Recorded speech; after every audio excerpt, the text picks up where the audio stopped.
Hello, my name is Shannon Allen, and today I'm going to discuss a research proposal on the psychosocial impacts of being widowed by suicide in midlife.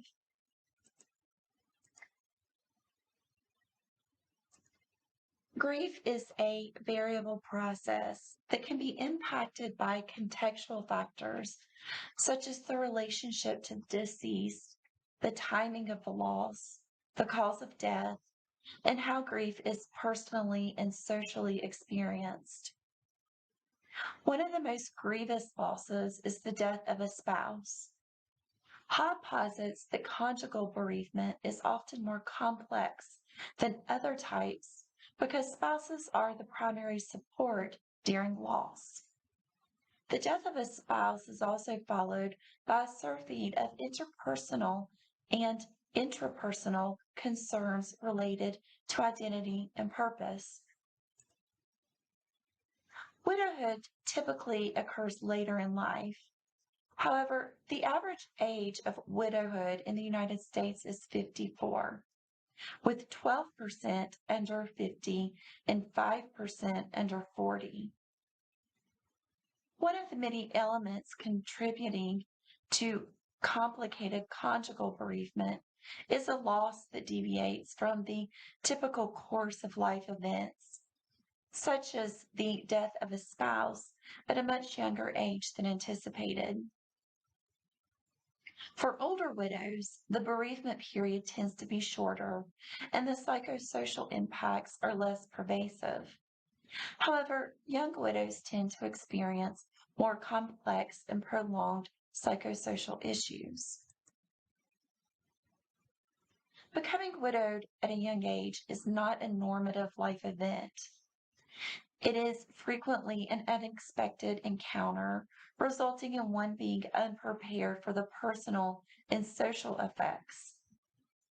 Unexpected deaths caused by car crashes, violent crimes, or war are more socially palatable than suicide deaths. Suicide widows are often met with a stigma that reduces social support and disables their ability to reconstruct their identity and purpose. Suicide survivor Marley Royal wrote, "Suicide is so taboo and the hush is toxic. It really makes healing much harder."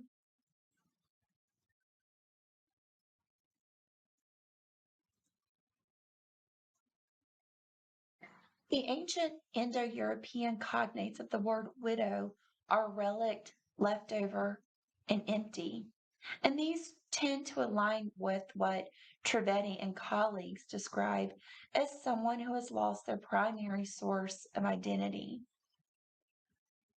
Before becoming widows, married women in the United States still frequently self-identify and are socially labeled as someone's wife, despite the expansion of the feminist movement.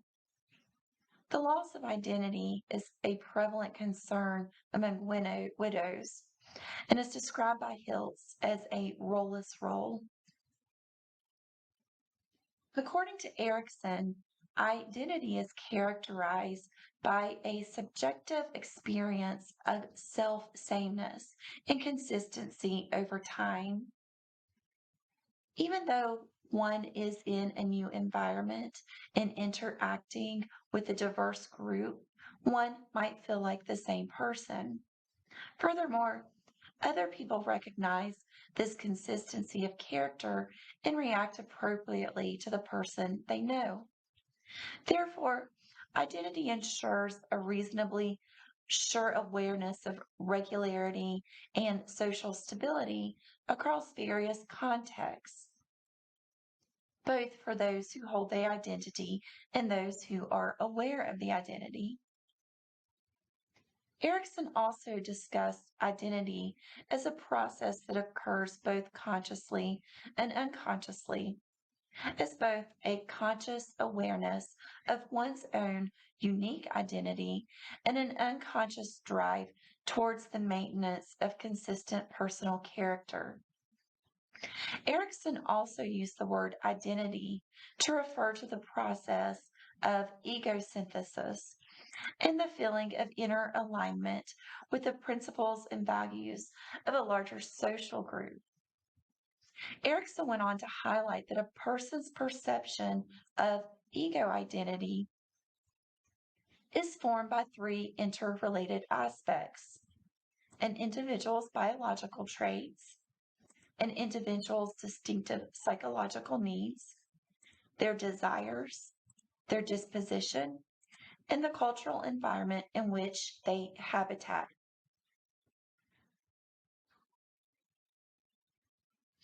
A person's gender, outward appearance, functional abilities, and feelings of their physical self are all examples of biological and psychological attributes. Opportunities to express oneself, as well as acknowledgement of one's biological and psychological desires and needs, are made available by the milieux of society and culture. According to Erickson, finding social positions within a broader society that are a suitable match for one's biological and psychological capabilities and passions is necessary for optimum identity formation.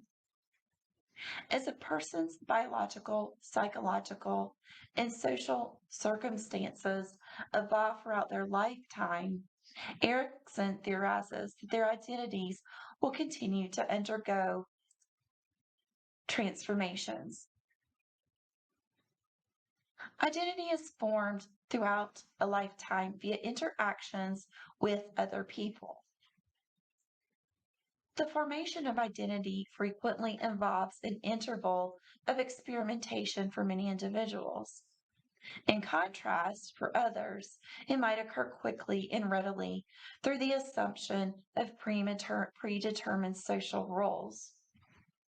Some individuals undergo phases in their lives when they suffer from an identity crisis and are forced to reinvent their social identities. Identity crisis refers to psychological distress related to attempts to construct and reconstruct one's personal and social identity. For most individuals, an identity crisis is a significant and formative turning point in their lives.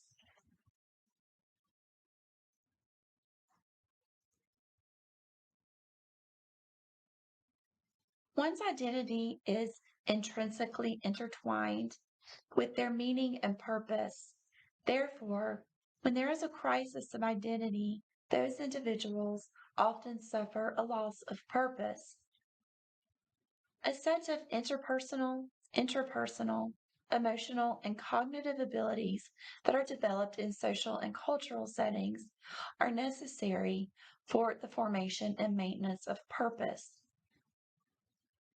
Spouses, in particular, foster purpose development by offering meaningful and enduring beyond the self interests, activities, and concerns.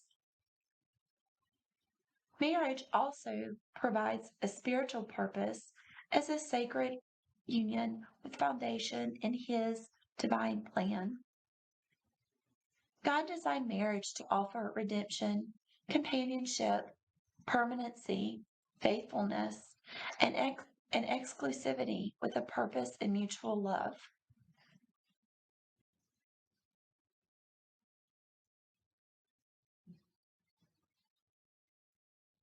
How one self identifies anchors how one understands themselves. Identity changing events, such as being widowed, can be particularly challenging. Widows not only suffer the loss of their spouse, but the loss of their identity as well. One of the most salient features of the grief model is the process by which the bereaved must renegotiate and redefine themselves without their spouse. This redefinition often involves assuming the widow role, which society often sees adversely due to the variable gender and socially normative expectations of widow behavior. However, it is also seen as socially unacceptable for a widow to attempt to disconnect from their deceased spouse and assume a single role. Other widows may still consider themselves self married. Inconsistencies between social expectations and personal identity, also known as identity gaps, can damage an individual's self concept, leading to isolation and depression. For example, a widow may want to be viewed as single, while her in laws feel she is still married. Suitors may see her as single, while she still feels married. Like identity loss, widows frequently experience a loss of purpose, meaning, and direction. The Reconstruction model of bereavement holds that the capacity to find meaning and purpose is undermined by significant losses, such as the death of a spouse. Couples tend to co create meaningful narratives about their lives and their future. These narratives help them make sense of their direction and purpose. Narratives can pertain to routine, daily living activities. For example, the wife may cook dinner, and then together the couple watches their favorite television shows, and then they go to bed. Narratives may also involve future plans like anniversary celebrations, vacations, and retirement. However, death disrupts these narratives, leaving the widow to feel as if they are aimlessly wandering through life. Grief involves reconstruction and transforming identity and purpose. Identity development and meaning making have personal and social dimensions. Socially, relational influences play a role in identity reconstruction and meaning making. Bereaved individuals are cognizant of their transformations and consider how others see them.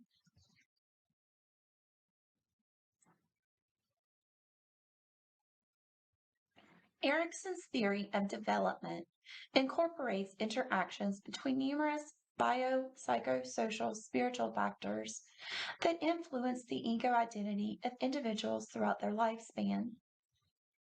His theory outlines 8 distinct but interrelated phases that manifest as psychological crises. Each crisis corresponds to a phase of an individual's psychosocial development. During this time, people seek to strike a balance between the effects of maturing, their personal experiences, and social relationships. The underlying crisis for which all other psychosocial crises are influenced is the development of the ego identity.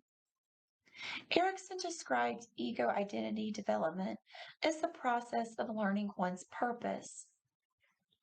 Erickson held that everyone passes through developmental stages or crises in the same order. And for an individual to effectively navigate later life crises, previous stages need to be appropriately balanced.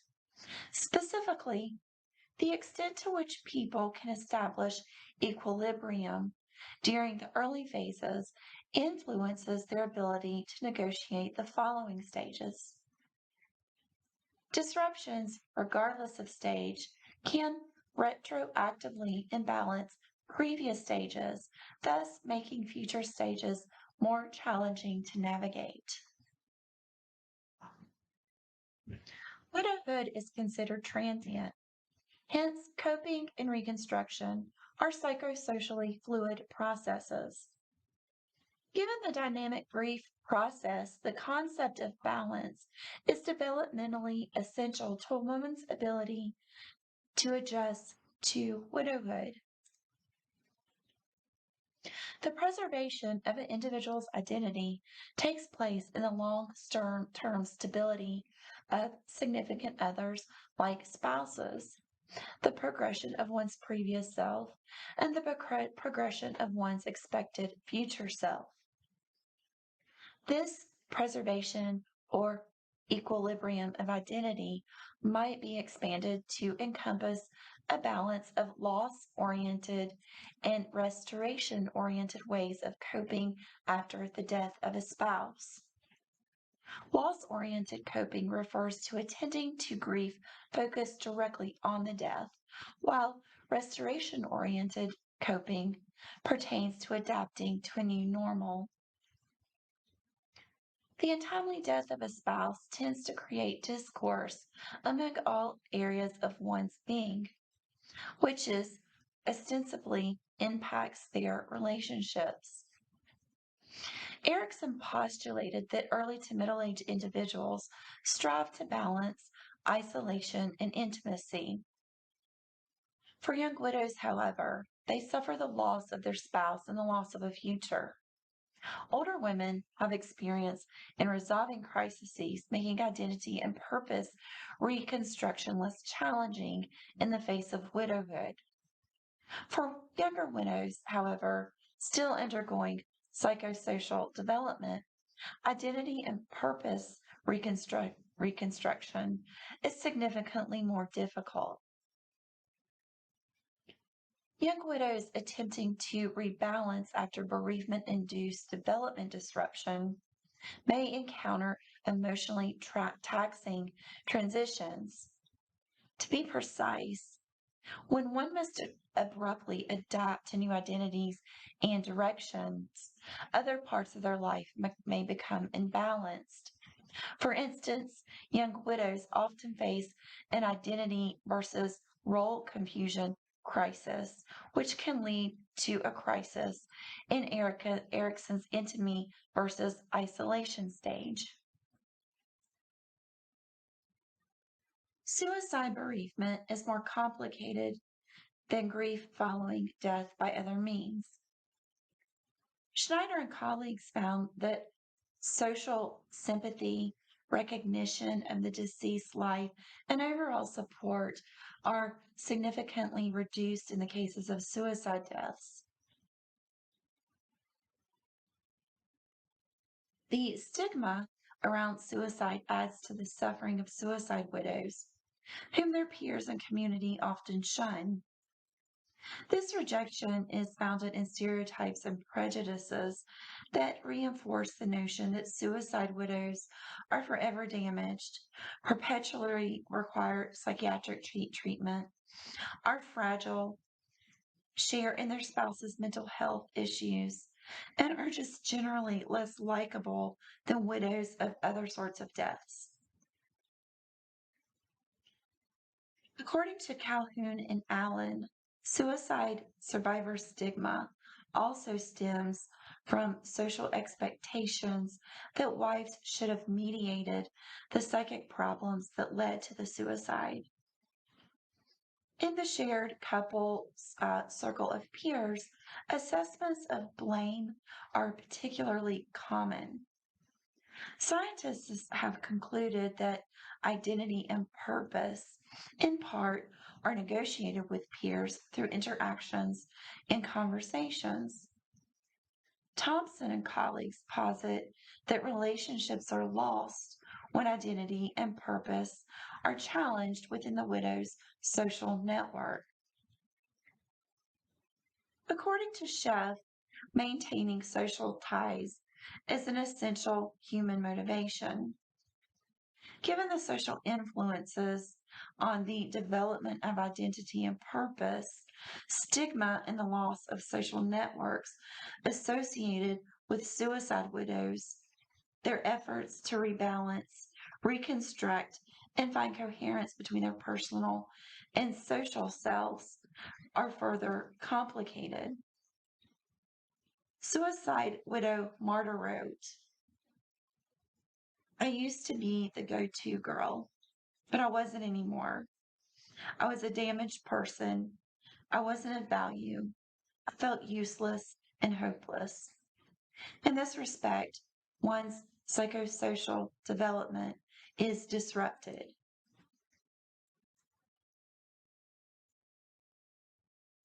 One's identity and purpose often rely on social relationships.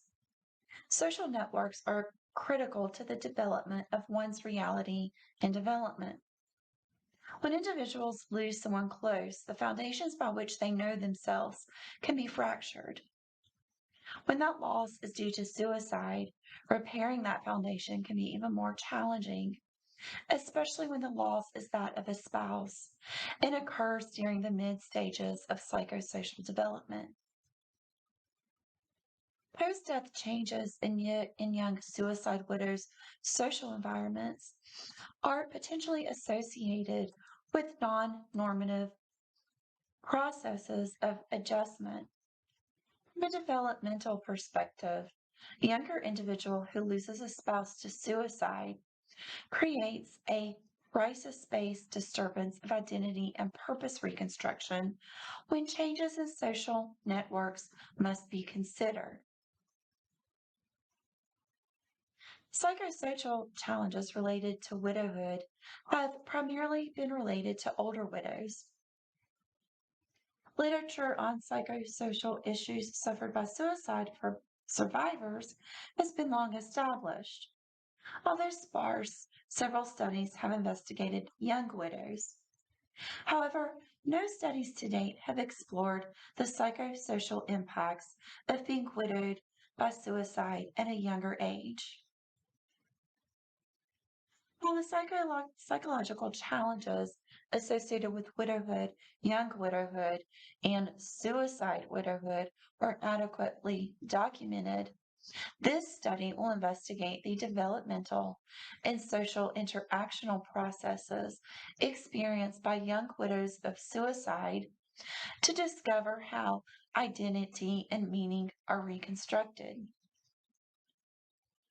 Young widows who have been impacted by suicide tend to rethink their social connections, owing to both their personal pain and prejudice, in order to rejoin society and restore the purpose of their lives. Understanding their interpersonal relationships, the strategies employed for managing challenging social circumstances, and the aversion to interacting with others within a developmental context could promote an increased awareness of the needs of young suicide survivors. Acknowledgement of these challenges can potentially obstruct the cycle of discrimination and stigmatization experienced by this understudied population.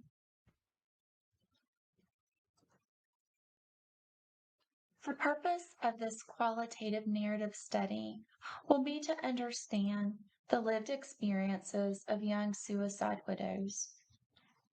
Qualitative studies allow vulnerable populations to share their stories, which aids in meaning making, empowerment, validation, resilience. As a family member who lost a loved one to suicide noted, it is often difficult to find spaces to tell our stories.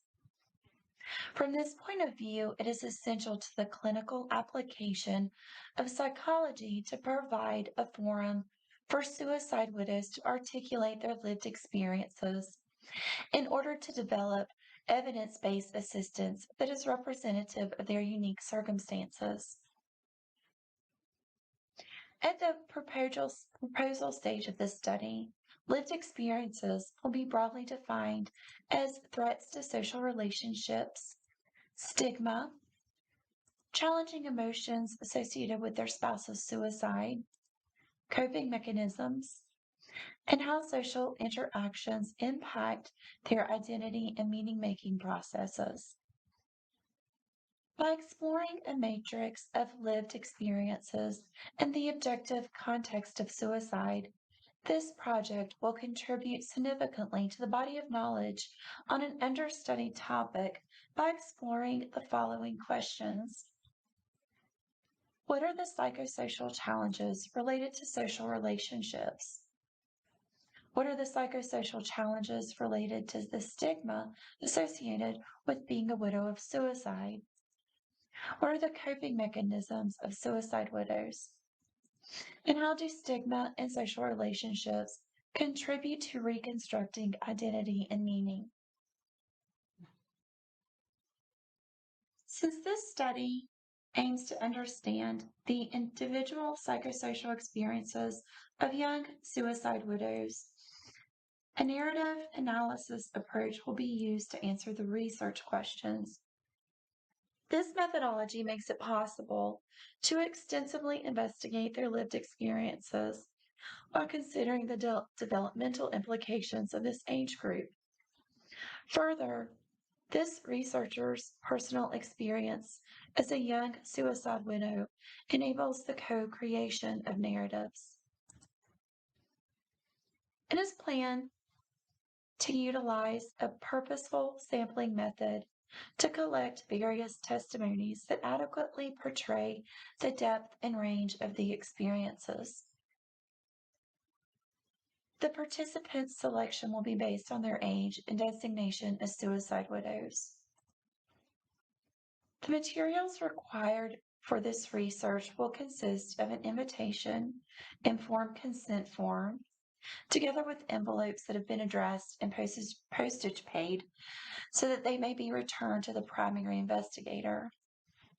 The invitation and informed consent will include the following information: the purpose of the study's anticipated length of time, the procedure that will be used during the study, the participant's role in the study, the participant's right to withdraw from the study, the potential research benefits, factors that may influence the participant's willingness to participate, such as negative impacts and other risks, the confidentiality constraints, and how to contact the researchers. The invitation letter will also include a questionnaire related to the demographic data and inclusion criteria. Only those individuals who are selected to take part in the study will receive the informed consent form. Individuals not selected will receive a letter of explanation. Finally, phone interviews will be recorded using the 5.9 WFO recording device. Participants will be recruited from the American Foundation for Suicide Prevention, Lost Survivors, and Alliance Hope of Hope support groups. Group facilitators will receive a written invitation to be distributed to group members.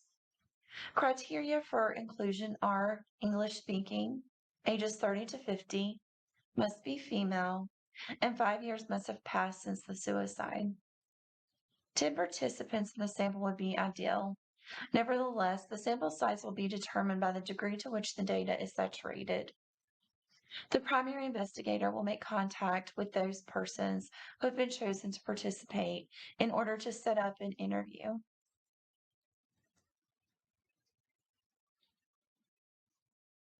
Semi-structured telephone interviews will be carried out. The semi-structured interview method begins with selecting a study topic and makes it possible for relevant details to emerge as the investigation progresses. The organic flow of data requires that neither assumptions nor hypotheses be established. The aim of the semi-structured interview is to foster a conversation that is intentional and focused. Before beginning the interview, the researcher will provide an additional explanation of the study's goals, the participants' role in the study, and the interview protocol, as well as address any questions that may arise about these topics. Additionally, the participants will be informed that the interview will be audio recorded, and their permission will be solicited once more before the process begins. At the beginning of each interview, the participants will be asked questions about how their social relationships changed due to their husband's suicide death. By opening with a broad question, participants will have the ability to narrate their own stories. For the purpose of investigating topics related to the study's purpose, open-ended questions will be employed. Questions may be altered, dropped, or expanded upon in response to the experiences of each individual respondent. Every interview will be recorded and transcribed within 48 hours. In order to protect the participants' privacy and confidentiality, pseudonyms and data encryption will be utilized. A narrative analysis will often include reading and rereading the interview transcripts to uncover themes, patterns, trends, common threads, and significant points. In addition, each narrative structure will be investigated with a focus on context, social characters, predicaments, and the plot. By analyzing the structure, one may gain insight into the significance and relevance of the underlying theme, as well as the logical flow of the story. Each unique theme and sub-theme will be identified, documented, and analyzed individually. It is planned to make use of reflective journaling in order to record daily research operations, internal remarks, and methodological explanations. Reflexive journaling's purpose is to act as a record that may be subjected to audits, allowing readers to follow the investigator's decision making process in a linear fashion. In addition, there will be an implementation of peer debriefing in order to increase the validity of the results.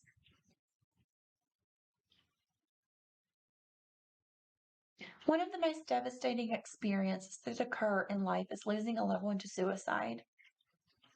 Bereavement is expected following the death of a loved one. However, for those who have suffered a suicide loss, the additional experiences of guilt, confusion, social rejection, and shame are amplified. Stigma, in particular, adds to the load carried by many suicide widows. Stigma has the potential to prevent widows from accessing the assistance that they so desperately need. Because suicide is often an off time loss, many suicide widows are younger than widows of other types of deaths, making coping even more complex and more complicated than older widows. Little is known, however, about the psychosocial experiences of young suicide widows. With the unique transitional complexities of suicide widowhood during midlife psychosocial development, only a qualitative narrative analysis is capable of adequately capturing the breadth and depth of their experiences, struggles, and triumphs of this demographic, a demographic and an issue that has been lacking from suicide research to a considerable degree.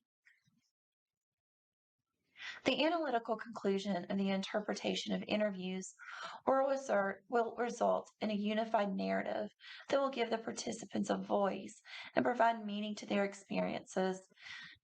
In addition, this research will make a contribution to an existing body of scholarship, which will ideally motivate clinical researchers and practitioners to create treatment choices that are tailored to the specific requisites of this population. In conclusion, the findings of this research will contribute to an area that is more balanced in its consideration of age and reasons for widowhood, which will result in a more targeted treatment.